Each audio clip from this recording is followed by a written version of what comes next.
Welcome to the Self-Help Coaching Podcast, where insights, attitudes, and methods for success get illuminated. Learn what leaders and change workers have done and are doing now to create magnificent futures. We interview great guests who inspire you to overcome obstacles and achieve your goals. Be sure you visit our website at self-helpcoaching.com. While you're there, subscribe to us via your favorite network. Now, just relax as you listen. You can do something else, but be ready to make an important note. And let's get started. The title of this interview is simply Grit. My guest is the wonderful Jennifer Maher, and she is truly a special guest, and we'll get into that. And by the way, if you're listening, like most of the people are, I encourage you to go over to YouTube and check it out, because quite frankly, and I don't say this with any insincerity, I haven't had a more beautiful guest on the interview more than Jennifer. Now, I've had some beauties, but none more beautiful than Jen. I don't say that. I say that with complete. Wow. Yeah, I know you're a barometer of beauty. It's pretty high. So yeah, well, we'll get into it. You know, I've known Jen a long time, and she's. I wouldn't say she's as beautiful as ever, because I knew her when she was young. She was maybe slightly more gorgeous then, but but I gotta say that I encourage you to go to YouTube, because she is gorgeous, and you'll find out how that might be the least of her qualities in the interview. She's got it all. Okay, so this is going to be a great interview. It's unlike anyone that I've had before. It's going to be unprecedented, and it's going to be about building a community. And you'll get a lot of other stuff because of our personal relationship and other peripheral stuff. But let's get right into it. My guest is Jennifer Maher, and I knew her when she was younger as McBrarity. yeah, That's her maiden name. And now she's Maher. Now she's a pro. Okay, you're gonna find out why and how. So on paper, her journey may seem very simple. She has been a licensed real estate agent for 25 years. She is now the CEO of J. Phillip Real Estate. COO. Oh, COO. COO. Oh, I'm talking to the wrong person then. Like, Yeah. get me the CEO. It's not quite as exciting. Still kind of boring. See, that's the COO is a harder job. COO is like really crazy. That's the harder job. Yeah. And I always, likened myself to be a visionary. And so a CEO is very much the visionary. And I am a visionary. Not But really. man, am I an implementer and an integrator? So COO is where I belong, because I get shit and that's done. critical. The COO is just as necessary as the CEO. Just because without the operation, without the execution's everything. Everything. So if you're not executing, you're nowhere. We've done more with me as COO in 6 months than we did with me as, a partner, a manager, and blah, blah, blah, in 10 years. Fantastic. I love it. So she's the COO, which is Chief Operating Officer. Coup. I'm the coup. The coup. COO. Right. Since I know you, let's repeat that word one more time. Coup. You're the coup. I'm the coup. She is the COO. Coup. I'm the coup. Oh, three. There you go. J. Phillip Real Estate, and on her way to becoming a national coach. She's getting into my realm. I'm a coach, right?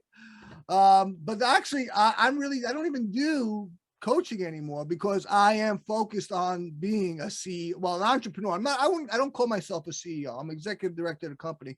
When I have a staff, when I have a bunch of employees, then I'll call myself CEO. Right now, I'm just the executive director, struggling to make it to get to the part where I can go do other things. But you're your own bitch.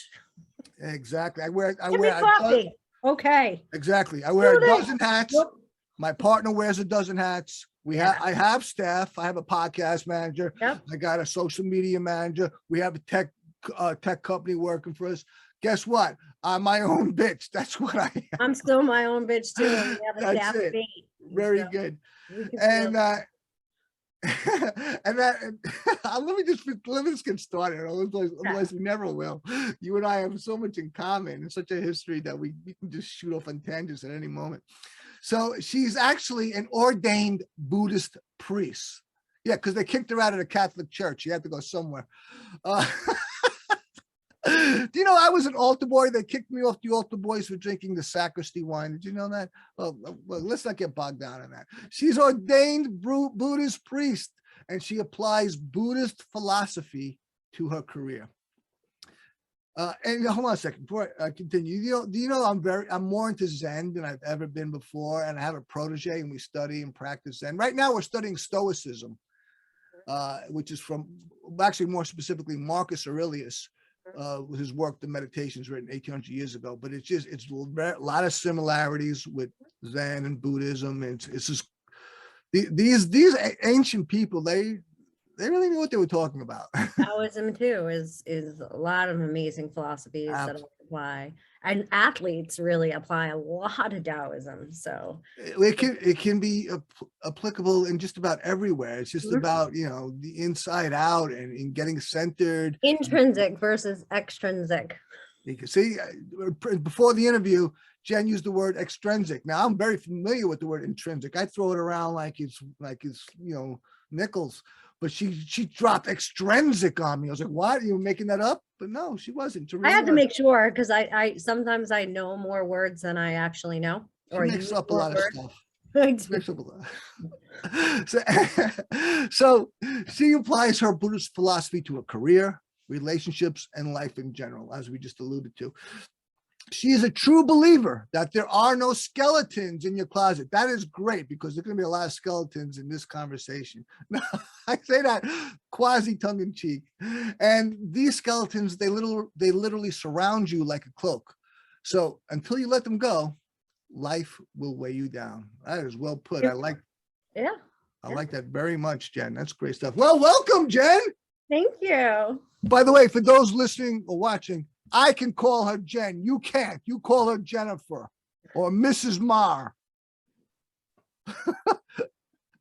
and another reason why for the listener to tune into YouTube, for the first time, I'm using, if you look at my background, I have San Francisco, and Jen has Lake Mahopac? Mahopac, or people say you're supposed to say Mahopac, but I grew up in Brooklyn and Staten Island. We don't say Mahopac. We say Mahopac. You're not an Indian, right? No, I'm not. At all. So we're using two interesting backgrounds. It's very cool. Jen, it's such a pleasure to see you. Pleasure to see you as well. And you truly look fantastic. And you really do. And I don't mind saying, I've already told the audience that you're beautiful and they should go check out YouTube. I certainly have had a number of interviews with people I have had previous relationships with, but they're all been professional.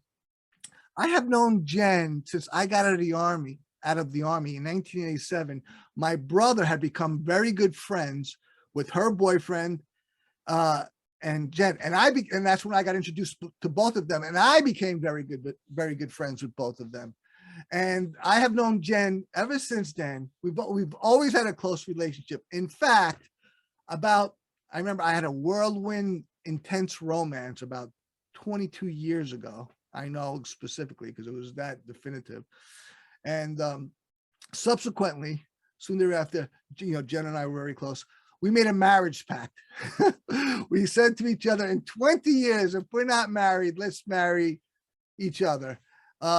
Thank God some guy scooped her up recently and took the pressure off me. Whew, that was close. That was close. Mr. Maher, J. Philip Maher, thank God for you, sir. J. Philip Maher? I don't know. I don't know what his name is. Chris Maher. What is his name? Chris Maher. Chris Maher. J. Philip is my business partner. The name. Okay. I don't know. I thought you were working for your husband. Oh God! Well, I run his law office. Okay. I don't work for my husband. He works for me. My memory needed freshening. So thank you, Chris, for taking the pressure off me. I really appreciate it, bro. And I got to tell you, so I've known her for so long, and we are very similar, very, very similar. We have had both such an evolution. I mean, her and I were ne'er-do-wells. We were screw ups. You know, we had issues, and she has transformed herself in her life. And I've done it too for my life in my own way, of course. But it is, I don't, you know, of all the people I know and the people that I know that you know, I don't know of anyone that is like us, that were so, I'm not gonna say depraved, that's the wrong word, but you know, we've had such issues, but transformed themselves to become a person that is all about personal development and evolution and success.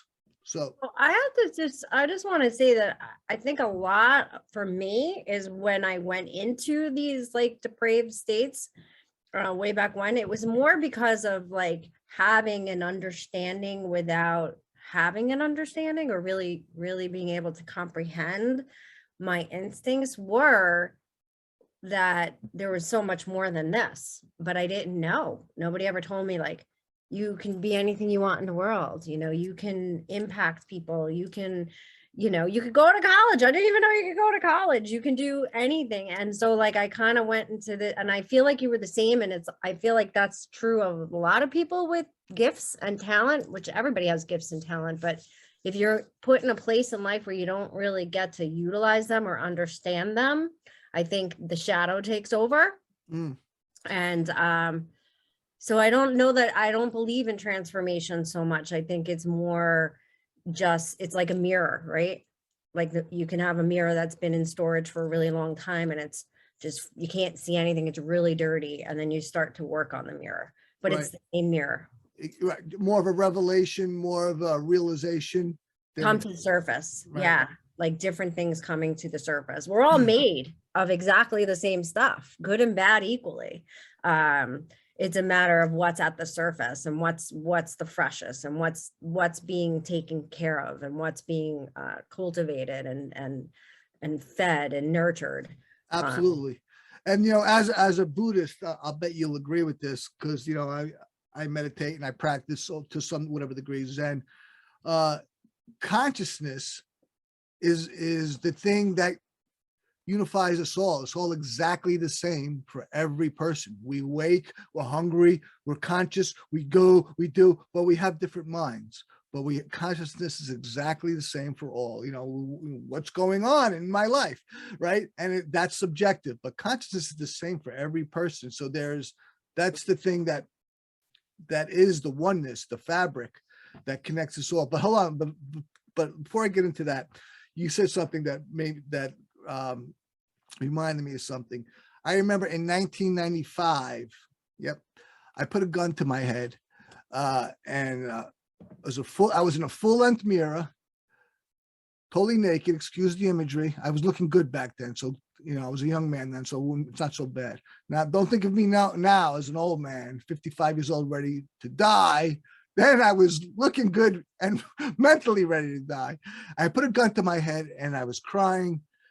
And I said, God, is there anything left before I pull this fucking trigger? And I used the word there because that's what I said then. And it's good for the emphasis, and it's true. And I didn't hear any language, but I got a message to put the gun down. All right, put it down. And then I laid in bed for 3 days, clicking my toes together like the inverse of Dorothy in The Wizard of Oz. And then my mother came over because I wouldn't answer the phone. And she says, "What's going on? You know, everybody wants to know where you are." And I said the words I never said in my life before, and that was, "Ma, I need help." And that's when my journey truly began. Ma, I need help. Asking for help, right? And what a mother you have. Oh boy. My mother should be canonized. Yep. She needs to be a saint. Oh my God, man. You and I have had so many adventures too. I mean, all kinds. And you know, it's such a pleasure, such a delight to know your journey and adventure like I do. I mean, you want a personal evolution or realization, if you will. But to know you as I have, and I'm so delighted for both of us, because I used to hate my life and hate the world to a degree. I did. There was a lot of denial, because I mean, you knew me. I wasn't would you say I was an angry person? You know, I remember when I first met you, and I think I met you before you got released from the army. I think you might have came home once or twice, right? And then, but I just remember you were the first person I ever heard of refer to themselves as a nonconformist. And I didn't know it, but most of my struggle came from trying to conform, because I'm definitely not, I don't do well with pack mentality. I don't do well with a herd, with like, you know, I'm a lot more of an introvert than anyone will ever know or understand. I need a lot of alone time, and Me too. I can't, I suffer from being out in mainstream and public too much, too often. And I'm there a lot. So I have to take a lot of downtime. But you were the first person I ever heard, and probably that's why we, you know, connected. It was a freedom for me to hear that from somebody. And so I think that's more, I think you were suffering from, it's difficult to find your place when you're a nonconformist, or when you just truly have this aura, you know, that just doesn't fit in. It doesn't fit in, you know, and that would be the best description for both of us, I think. And so it causes suffering. I don't necessarily, anger is just one of those emotions that comes along with suffering, you know. No, I would not have considered you an angry person. I think you were suffering, same as me. You're astute, my dear woman. Now that she's married, I have to qualify the woman, because I can't just leave that hanging out. Previous to the marriage, I could have said just my dear, but now my dear woman. Yeah. But yeah, I think that's pretty astute, because, you know, I had a brewing anger, but I was not an angry person. I was not a violent person. But I had, you know, I needed a lot of reconciliation with the world, that's for sure. And finally started doing that. And life, and I, you know, and now I love life, and now I love the world. So that when I went from hating it to loving it, and that's the basic transition. That's the trick. When you do that, you know, you're on your way. So I love and realize it's the same. you can look at, it's just my perception. Yeah, it's your perception, and world. And just being in the present moment, taking away the past, stop with the future, you know, and just being here and being able to recognize and enjoy where we're at, even when it sucks. Absolutely. This episode of Self-Help Coaching is brought to you by Proficio, perhaps the most common method that coaches worldwide use to get undisputable results for their clients is NLP. Visit www.proficio.io. That's proficio.io, where you can make the changes you want and get the results you dream of. You're listening to the Self-Help Coaching Podcast with me, your host, Tony Petrozza. We're here with Jennifer Maher, and she was just talking about the present moment, and I want to mention something about that. And, you know, that's, you want to be in the present, because that's where all the action happens. That's where all the power is. All right. But, you know, I just, my girlfriend just broke up with me, and it was she was shocked at how well it went. And I don't say this with any self-aggrandizement, is that she wanted more attention and affection from me than I was willing to give her. And if she, and good for her for recognizing her need or her want, and saying, putting the brakes on it before she might get hurt more. But now a funny thing is that she was giving me all this attention, and I was giving her, like, say, this medium attention. And now she's giving me all this little attention, because I feel the same way. but her feelings went from high to now it's low, but that's life on planet Earth as a human. But I wanted to say about being present is that I would say to her, it's like, listen, the present is where it's at. You want more, you want this future, but when you think about this, what's going on? Okay, yeah, sorry. You think about this future, that's you not being present. All right. This is where it's all going down right now in this present, and that's where it's at. So yeah, thinking about the future is fine and even necessary, but now is where all the good stuff is going on right now. And you've got to lose sight of that is to lose the present. And it's a critical thing. So yeah, as a Buddhist, you want to give us some elucidation on the present moment? Well, being a Buddhist, but also being someone who's very motivated and has a lot of big goals that I work on a daily basis. The last 7 years, I was living off a 7-year plan for pretty much everything on it. I hit down to being married, buying a beach house and paying it off, just very specific things that took planning. And so kind of for me, it's about writing that plan and then just getting into execution and being very present in the execution and not being rigid when the plan starts to go in different directions, being open to wherever it may take you. Which is really being in the present moment, although that is a future plan, right? So I hate the word balance because I don't think balance is possible. But yeah, it's okay to have plans, write them down. You need a blueprint to get where you are, right? You can't build a house without, you can build a house without a blueprint. I just wouldn't want to live in it and I wouldn't buy it. Yeah. I wouldn't even visit. Yeah. You can't get to California from New York without a map. Well, you can, but it'll probably take you 500 times more longer. In my experience, as an entrepreneur and a person of personal development and as a coach who helps people, a plan is a necessary beginning. You're going to adjust the hell out of it. You're going to modify the hell out of it. It may look nothing like it did at the beginning, but it's necessary to get you going in a direction. And it literally does help you stay in the present moment, believe it or not, which is counterintuitive, but it takes away the anxiety or the worry of the future. It's okay. I have a plan. Bullseye.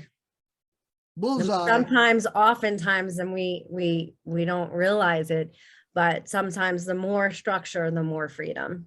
And so that plan gives you that structure to actually allow you to enjoy the present moment because you don't have to be worried about the future because you have a plan. Exactly. Totally. Great stuff. So let me ask, what was the defining moment for you where you knew you would go from the bottom to the top? I think I've had a few. Obviously when I wound up pregnant with Olivia, strung out on everything, homeless and scared, I all of a sudden just had the strength to know, okay, this is going to be okay. And so there was one. How did you come to that realization that everything would be okay? I don't know. A trust? Yeah. A trust in the universe? Yeah. And so oftentimes I'm always I'm not sure if I believe in God. And then when I go back, I'm like, well, I don't know, maybe I do. Maybe I did, because I did have a blind faith and I did have many angels help me along the way. So yeah, I guess it just, there was just a blind faith, okay, this is what I'm meant to be. This is what I'm meant to do. This is it. And not that I transformed at that moment. Poor Olivia. She's a beautiful young lady and that's her daughter. Listen, that's my oldest daughter. She was given a ton of love and whatever, but she definitely didn't have the best mother for the first 14 years of her life. She had a really lost, scared, angry, dark woman trying to find her way. So it didn't happen instantaneously. There was many moments. And when I came across Buddhism was one of those moments. You know, so that Olivia was maybe about 12, you know, when I stumbled across Buddhism, and that was one of those, you know, big moments of you call transformation for me. And then, you know, a bunch of other failures, you know, really, I had a DUI 10 years ago.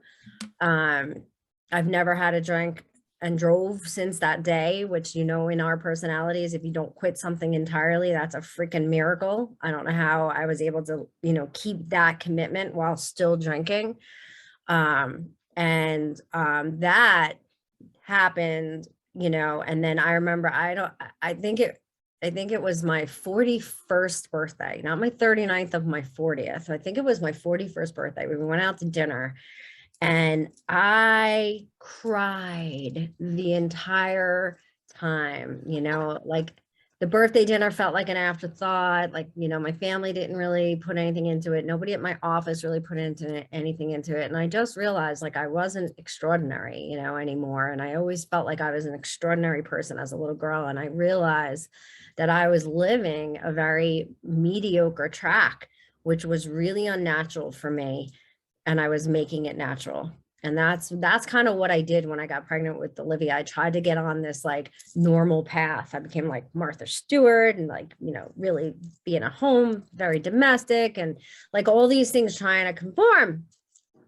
And so when I had that accident and I went to that dinner the next day, now I didn't have any money and I had actually been in a job where I was employed. Long story, I was trying to open up my own office with Keller Williams and blah, blah, blah. So I ended up becoming a team leader, which is a CEO for Keller Williams office down in Scarsdale. And, you know, the owner of that office, like, you know, obviously it wasn't really thrilled with me and I wasn't really owning the position and he wasn't really empowering me to own it. And I basically woke up the next day without a dime to my name and quit that job, which was like $130,000 a year. Plus I was able to list and sell property. So it was huge. Benefits, everything you can imagine. I just woke up and quit it with nothing. I had nothing. And I knew that that's what I had to do. And that's when I became partners with Phil Ferranda, who you called J. Phillip, who owned J. Phillip Real Estate at that time. And so that was probably another one of those moments. So it wasn't just one moment. There's been a many, but that was the one where I found my strength and tapped into a strength that was always there. I mean, look, I survived the streets, like, you know, like really the streets. I mean, I was homeless in Manhattan. I was homeless in downtown West Palm Beach when it was the murder capital of the country. I survived those things. I think you had a lot to do with that statistic, if I'm not mistaken. Probably, but I survived those things and still didn't know I had the strength. I didn't know. It was just shame. You know, I just saw those things as shame. And so I did it. I quit the job. And like everybody in my life was like, are you effing nuts? And so that was a huge defining moment. And, you know, it still took. And then there was the moment when I had this big, beautiful house that I was living in with the girls, like a $7,000 a month nut. And Olivia was about to go to college in Queens, and a house where I am now, I had been doing the property management on for years, and the basement apartment was becoming available. So I take my daughters to this basement apartment, and there was, you know, a Latino family living here. The mom was very ill, and, you know, they had a very different lifestyle. They had like probably 5 or 6 people living in the 2-bedroom basement apartment, stuff everywhere. And with the mom having cancer, like it was just very depressed and dark. I take my kids there and I'm like, this is where we're moving. And, you know, we're going to travel. So Olivia didn't care. She's going off to college. And Julia was like, okay. You know, so poor Julia enters middle school living in, you know, a basement apartment as opposed to this big, beautiful house. And that was it. That was another defining moment when I cut the extrinsic values that I was living on and simplified. Things really started to happen. Like my business like quadrupled in the next 2 years. I identified the beachfront house that I was buying in the Dominican Republic and didn't have a dime, and got into contract, and I had to pay $10,000 a month for the first 6 months, and I did it. I mean, I didn't have any money. And then things just started kind of happening. So there was a whole bunch of moments. It wasn't just one. You know, that's fantastic. You know, I love what you're talking about, of course, but there's a danger, and you whipped it nicely, because you're so, it seems to me, either disciplined or, if not energetic, you're diligent and you do the work. You get up early, or you do the work that has to be done. And I think I wouldn't call you a workaholic, but I'm saying that you don't shy away from the work that needs to be done. Go on. Well, that's been a huge epiphany this year. So like, I would have always thought that about myself, but I can tell you that a lot of times I think I was faking it, like, you know, but it was probably true. I was probably still doing more work than most people. See, but me on the other hand, I believe in destiny, and that's a dangerous thing, which is what I started with, because if you think you have this destiny, you can get really lazy and think it's going to happen. Yes. It ain't going to happen. No. Without the work, it just ain't going to happen. It was just a fantasy or even a delusion. So this one lesson this year has completely changed everything for me. So you said disciplined, and that's just it. I spent, since I got pregnant with Olivia and, you know, tried to become this mom, and then, you know, wife, which I failed miserably at. And like, I tried to become like a, you know, someone very important in my community, which I failed miserably at. I mean, in the end, I did great. Well, no, didn't they, you know, drive you out of town or tar and feather you or something like that? They tried. They tried. I have a great leadership position and a lot of respect, thank God. But man, I've messed that up and made every mistake publicly. But really what I was doing was trying to be disciplined. We're nonconformists. How the fuck are we trying to be disciplined? Okay. That's just not going to work. And then I read this book. Which one? I think it's Holly Whitaker. It's called Quit Like a Woman. And it's about alcohol, but literally, ladies, anybody read this book and replace alcohol with anything in your life. And she talks about the difference between discipline and commitment.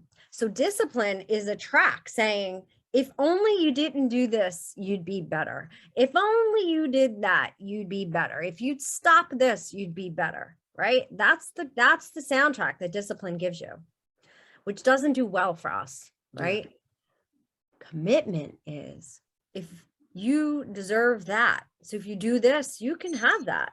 You deserve this. If you do this, you can have that. If you stop doing this, you can have what you deserve.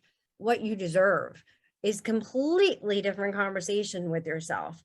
And so, and I just did my own coaching broadcast on this one Friday. So go check it out on Success in Real Estate Coach, I think it is, on YouTube or on Facebook, Success in Real Estate, literally saying, and if you Google it, focus on the results, not the progress. You can't find that. It's all about focus on the progress, not the results. I mean, the process, sorry. Focus on the process, not the results. I call bullshit.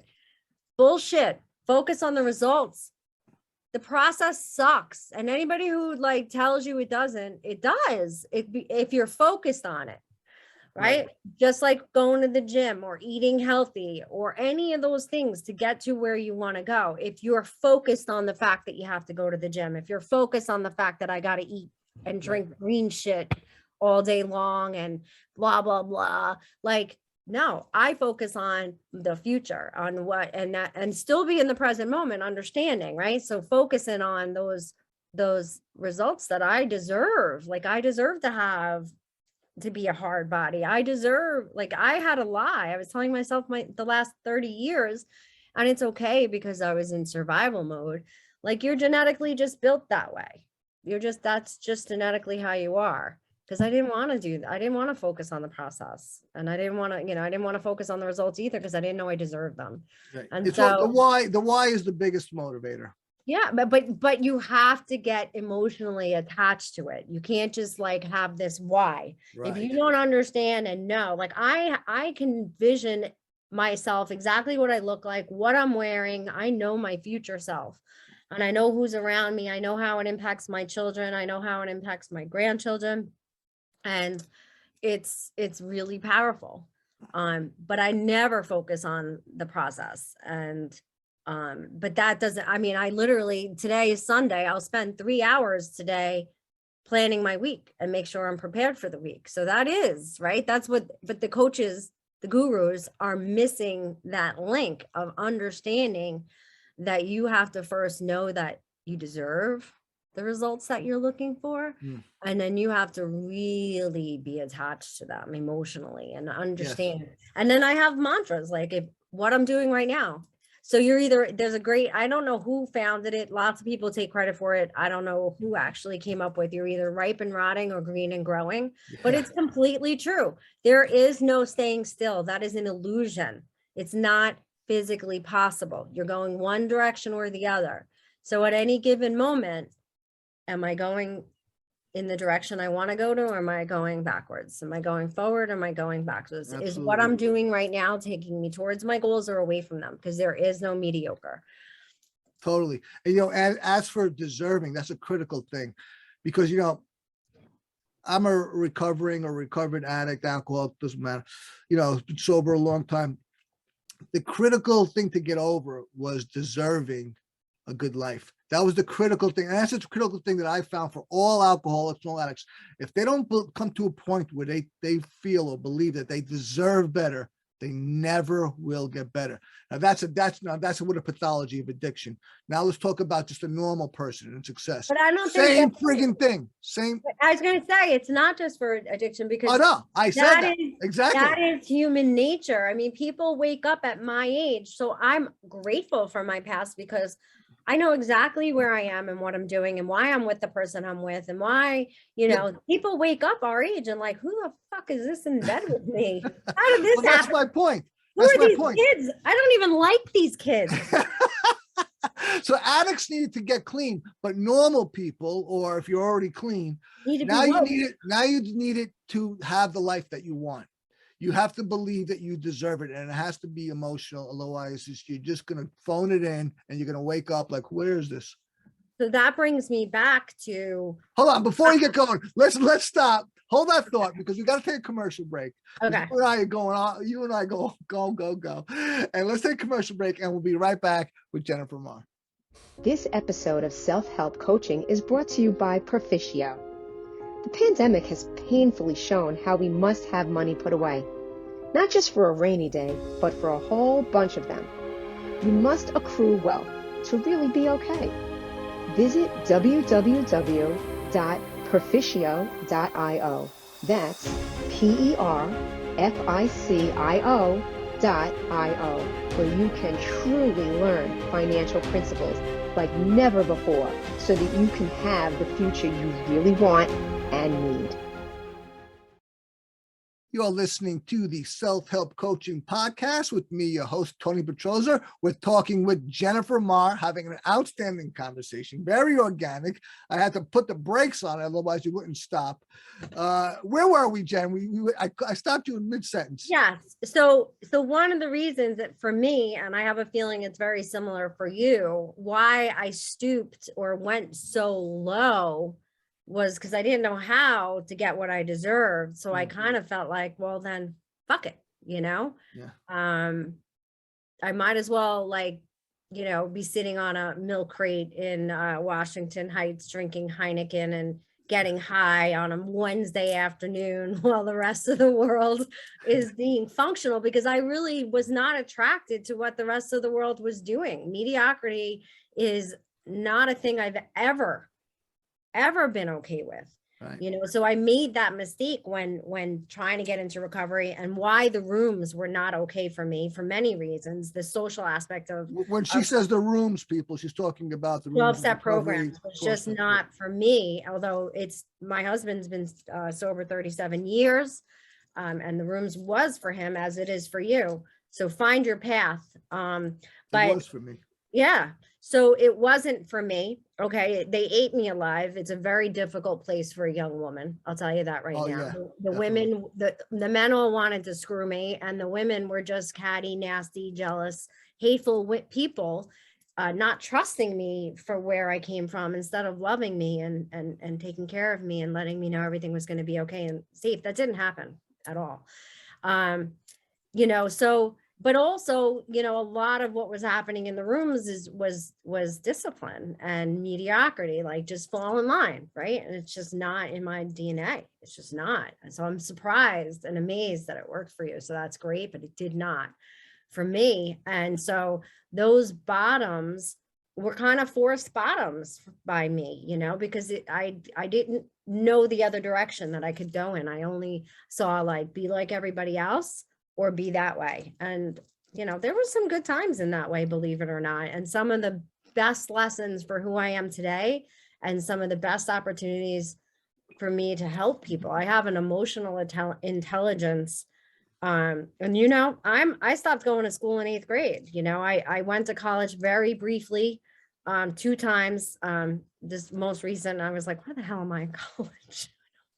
So I'm not educated, and in a traditional sense, right.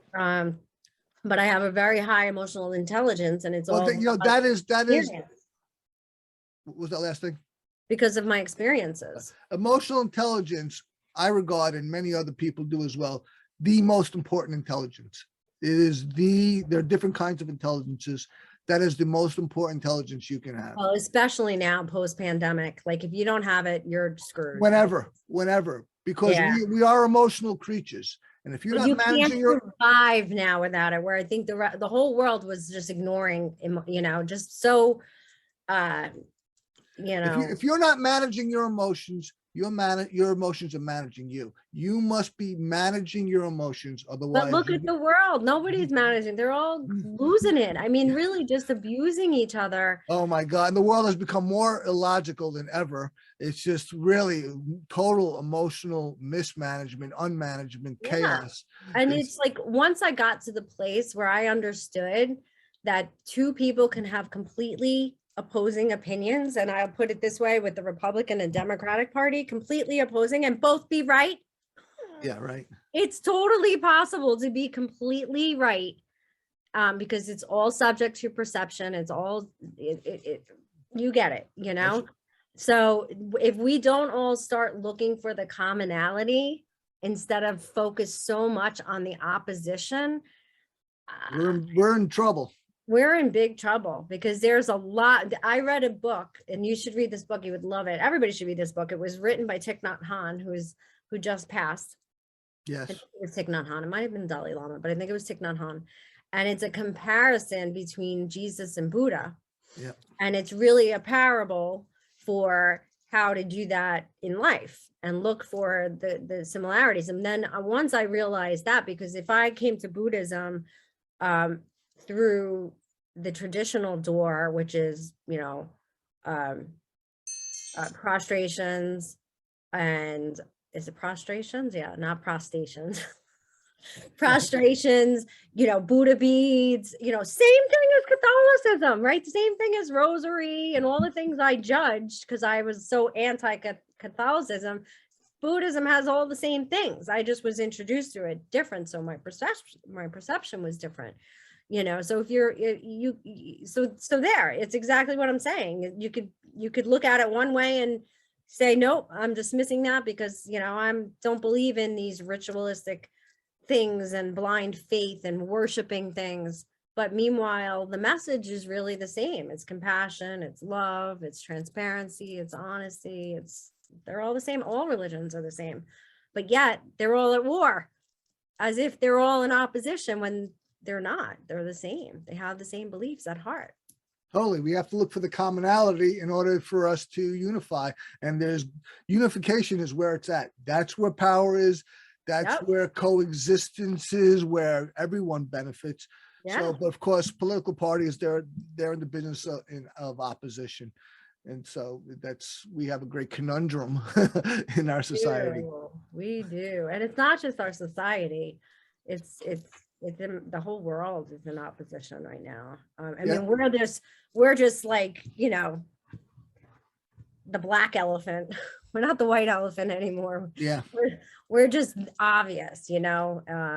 I don't know what the heck black or white elephant means, but you understand what I'm saying. Right. Contrast. We're Okay. obvious. Nobody's pretending that we're not there. People are actually laughing. Like, look at these Americans. What are they doing? Let me ask you about financial security. I mean, you used to be penniless and now you do well.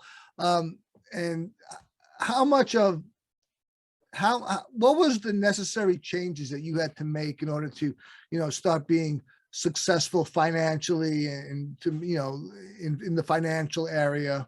Well, I wanna I'm touch on that. still in that realm. Because I don't have like I don't really have a retirement. I don't really have like, you know, big security blanket. And I married somebody who's in like a similar boat. So the next 5 years are really more about that. The last 5 years since I've had the kind of income that I kind of have spent money like a drunk hoe. I paid off my beach condo, so I did that, which is a huge accomplishment. But now I have to get that security. But if I'm investing in my company, and I'm investing in, you know, in being able to semi-retire in about 3 years and then become a national coach and not have to be operating 9 to 5 Monday through Sunday, I should say. I don't know who I was gonna say Monday through Friday, but I work probably 7 days a week. You know, so I'm not there yet. You know, I'm still stressed about money. I still have money to the IRS. I'm not there. I'm not So perfect. it seems to me that you plan and you work hard, and that's basically your That's whole it. thing. I Put the hours one in. thing. Yeah, right now, because this is work. Yeah. I will have probably put in 82 hours Sunday to Sunday. 82. Is there that many hours in a week? I'm not sure. I did the math this week because I was like, am I exaggerating? I don't want to exaggerate, right? And I did the math. And so here, ready? Because this is interesting. Because I think 82 people should hours, know man. this because people say that's I crazy. can't even count that high. So 40 hours is a normal work week, right? Right. So, but let's do 24 times 7. So you have 168 potential hours. Now, I'm not going to lie. This week was work or sleep. That's totally doable. It's totally doable. You got the best attitude, you know. And I never buy or have never bought these gurus or these charlatans, perhaps, that promise effortless success. I'm like, are you kidding me? But I love it. So, you know, I love the idea of it. No, but I love the 80 something. Like I wake up, you know, if I wake up at 3:30, which most women my age do, because we gotta pee. Oh, okay, gotcha. I'm just like, I'm just gonna stay up. Like I got work to do and I feel great. Now, Friday night, I went to bed at 5:30 p.m. I did wake up at 6:30 when my husband got home. He brought me dinner, he brought flowers, he made a fire. And then I stayed up for like another 45 minutes and then I went back to bed. No, I don't go to bed at 5:30 p.m. every night, but I did on Friday. But I had to get up. I worked yesterday. Yesterday I only worked till 1. And today after you, I'm going to pick up my granddaughter and I will be unplugged and 100% in tune with her. And then the week will start again, but it's not, I don't live for the weekends. I don't, I'm on a mission. I want to be semi-retired in 3 years. So that's the motivation. I'm plugged in. That's it. You got your why. To the result, not the process. You got your why. You got your big why. It's fantastic. What is the biggest mistake you ever made and what good came of it? Wow. I mean, I really just made a series in the 20s, in my 20s, a series of mistakes. The biggest mistake I ever made, I don't know that I really have one. Like, I fail forward. I fail forward on every single mistake. The biggest mistake I ever made, I mean, in business, it was probably not really taking my business serious. 25 years ago, I'm very good at what I do. And so I wasn't organized. I didn't have a database. I didn't get systematic in staying in touch with people and building upon that and building the community. right? I didn't build my community. And so the last 5 years, I had a condensed version of a community, but had I started 26 years ago, I would have been able to retire a long time ago. So building community is critical. Critical to any success in any industry. Okay, those now are your people. Those are your elaborate on community. What is a community? Community in business is literally, those people that you are going to support and they're going to support you. You build Right. each other up and you support each other's, efforts in business. So And you have this reciprocity. And how do you build this community? you give. You come give. from contribution. You give. You got to give. get active. You got to get off your ass. You give, but then you have to make sure that they know who you are, what helps you, why you're good at it. And if they send anybody your way, you're going to treat them like family. You want the business, you need the business, and you're going to take really good care of the business. So it's like a whole thing. Right. know? So there's a lot of communication and making sure everyone knows that you're a team player. Yeah. So, when someone calls me and they're like, do you know an electrician? I take it serious and I make sure that I don't go to sleep unless I know they've been hooked up with that electrician. Does that have anything to do with putting commission in my pocket? Nope. But that's my you're there community. for people. You have a real relationship. Being a connector and supporting and loving people, but at the same time, being purposeful as well. Fantastic. Making sure they know what's important to you. Not in a, hands out kind of way, but in a very symbiotic, synergetic way. Let's take our final break and hear from our sponsor, and we'll be right back with Jennifer Maher. This episode of Self-Help Coaching is brought to you by Perficio. Perficio learns more about you as you make progress and then uses that information to help you even more. It is quasi-AI. Visit www.perficio.io. That's PERFICIO.io, where you can be helped by something that learns more about you, because that is the difference that makes the difference. You're listening to the Self-Help Coaching Podcast with me, your host, Tony Petrozza, and Jennifer Maher, the very lovely, the very intelligent, the very go-getting Jennifer Maher, formerly McBrady. She tries to hide it, but I'm not going to let her get away with that. Because I don't want to talk to everybody from high school. No, thank you. I was not in high school with you. I was you post were. high school. But it's kind of nice to be on Facebook and people can't just find you because I don't have my maiden name on there. I'm only joking. I'm only. But wait, I have another mistake. Not putting my physical health first. I didn't do that. Okay. And I thought I started doing it 4 years ago. And but it still wasn't number one. And so like simple things like drinking water, and now I'm more alkaline. Not always. I mean, I ate a piece of ice cream cake like this big last time. It was so freaking good. Not putting my physical health first, that is like probably my biggest regret. But you take care. I know you take care Now of I yourself. do. Now I do. But not previously. Not for my whole life. Shit. So, okay. I always laugh at the anti-vaxxers. Like, no, I'm not getting political. I think it's like, I respect, it's so fucked up. And where are the leaders? As Brene Brown says, where are the grown-ups in this pandemic? Where are the grown-ups? There's no like anything that makes sense. So I'm not knocking anti-vaxxers. Okay, I am vaccinated, but I am not knocking anti-vaxxers. Yeah, I mean, I'm vaccinated because it just makes sense. It's just pragmatic. It's for prudent. me. I want to go to Sweden. I want to do what I want to do, and I want to go to a restaurant in Manhattan. I'm gonna, But anyway, let's not get political. But you know what? Though this country is based on freedom. But then again, you don't want to be a selfish prick and harm people. But no, they did. Listen, our company has the biggest marketing campaign. I mean, our biggest marketing budget out of anybody in the entire world, and they did a really shitty job in how they rolled these things out. But anyway, so when they're like about what they want to put in their body, and then you see what they eat. Eat garbage. Yeah. Right.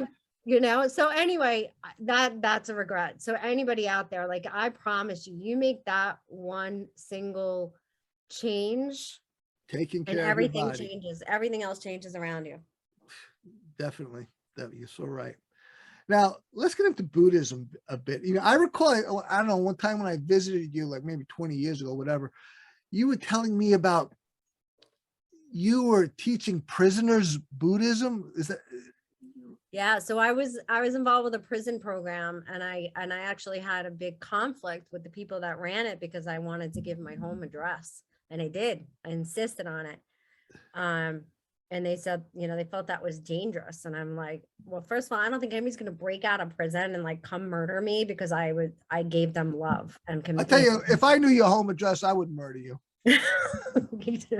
So yeah, we had a prison program that I was a big part of. I had probably had like 15 students, something I'd like to start up again. Fantastic. And you would send them books, and there was a correspondence course for them to read the books and take exams and how long usually did a student, you know, last with it, go with it? Most of them would stick with it. Fantastic. Yeah. Fantastic. And a lot of them came out and got involved, and wow, it's a really beautiful program run by the BAUS, Buddhist Association of the United States, the largest Buddhist association here in this country, and they're right here in Kent, up at the Chuanyan Monastery. There's a lot of great monasteries in New York State. People don't even realize it. Now, how has Buddhism? This is my final big question. How has Buddhism impacted your life? Buddhism, I guess, really allowed me to understand my place in the universe, and that I am entitled to take up as much space as I want. And when I am judging other people, it's because I'm not taking up my proper amount of space, or I'm not letting my light shine, or I'm seeing a reflection of myself, and really just focusing on the present moment and just seeing the commonalities and the equanimity, and less judging and labeling. And trust me, listen, you come around me in a bad outfit, you walk away, no, I'm talking shit about your shoes. Okay, I'm talking vicious. I'm terrible. I'm vicious. I am still a human being. I'm very, as I like to say, I don't meditate because I am Zen. I meditate because I'm fucking nuts. And so it's not that I've become this person, but it certainly helps, and it makes me very proud when more Olivia than Julia, but Julia too, you know, Olivia identifies as a Buddhist, and she identifies as being raised as a Buddhist, which tells me that, you know, I mean, yeah, there was a time when I forced the two of them to sit there and meditate. There was years of that. Like every morning I forced them to meditate, but mostly that was not the case. It was just, you know, struggling in front of them and applying principles that resonated with me to my life. And then also allowing that to be how I dealt with other people, even people who hurt me, harmed me. Now don't get me wrong, you can hurt me and you can harm me. You mess with one of my people I love, I'm a real mama bear. No doubt. But even still, and it drives a lot of people crazy because I don't always take a side, you know. I'm very, and I was always like that. I think that's part of being a Libra too. You know, I'm always playing devil's advocate, always seeing the other side of things. So that's sort of natural for me. And then, you know, applying Buddhist principles, just become so much more accepting and so much more less worried about what everybody thinks and what they're doing. And obviously realizing it's not about you, and not taking it personal. And nothing is. And just being the best version of yourself in this very moment, and loving yourself for whatever you're not. And just, if that's what you want to be, then do it. Fantastic. You know, I created a virtual coaching program, and now you're coaching or getting into coaching. So what you're coaching for? Inspiring realtors and brokers, right? Yeah, mostly. Yeah. What's that about? Yeah, so I have a knack for helping people get unstuck and get into the routines and rituals that they need to do. And it's really stuff that they know. It's just how do I like actually start implementing? And I'm an implementer. So I actually started on this thing. You should actually look into it because it's very inexpensive and really helpful. Get the book called Traction and also Rocket Fuel. Those two books by Gino Wickman. His father, Floyd Wickman, is a very famous old school real estate coach. And these books are not, the Rocket Fuel and Traction are not real estate related. He started the company called EOS, Entrepreneurial Operating Systems. And it's freaking awesome. And so that's helped me a lot too. But anyway, so yeah, I'm really good at just getting people traction, you know, starting to implement, make progress, track the progress, and schedule your life into success. But yet schedule your personal life, schedule, you know, like my trips are booked for the year. Probably can't afford them, you know, but we're going. I'll make it happen. That's one of the things I really noticed about you. It's like you don't neglect your recreation or your relaxation. You make it as necessary as the work Even itself. with 82 hours a week. Yeah, 82 hours a week of work, and today will be about me, and there will be lots of moments this week about me. And you know, we're going to Dominican Republic for 2 weeks in April. Now, don't get me wrong, I'm going to probably work most of the time, not most of the time, but I'll work every morning because I love it. But you'll be on your beach. But yeah, I won't be tied to my phone while I'm on the beach. Once I'm done in the morning, that's it. I let it go. And then we're going to be in Europe for 2 weeks. You know, and no, we don't find it, but we, you know, Chris now can do everything, mostly everything remote except for actual court, but you can schedule that around. So I taught him how to be able to work remotely. And we can't afford not to go. You know, we're expecting our third grandchild from his son. So we have 2 Swedish boys in Sweden already. And now they have another baby on the way, which looks like a girl. And, you know, Julia, my 18-year-old, needs to get the hell out of this country or in the hell out of Mayapack as often as possible with this pandemic. So that's a priority. And so we make it happen. So, I understand you have a free gift for realtors or people. Any business owner, it can be any small business owner. You know, I that's one thing about EOS that I just taught you about. Really helped me see that it's really all the same, you know, in business. Okay. So yeah, I will offer up 3 coaching sessions, which have a value of, I don't know, I put it $500 for 20 minutes. I pay my coach $900 for 20 minutes. So he might say, I'm not ready for 500 for 20, but whatever. Okay. I promise you that you will get amazing value out of 20 minutes. And again, it's not because I know things that you don't know. I just have a knack for helping people to get unstuck and to get moving forward. Fantastic. This is not just for realtors. This is for business people, people who want to move forward, make traction, get unstuck. Give Jen, go to Jennifer's website, jennifermaher.com. That's JENNIFER. Which right now is just a landing page. So that's it's fine. And success in real estate. Wait, what does it say again? Success in real estate on Instagram and Facebook. Success in real estate, Facebook or Instagram, success. And then I have Jen Maher, coach, mentor, trainer on Facebook.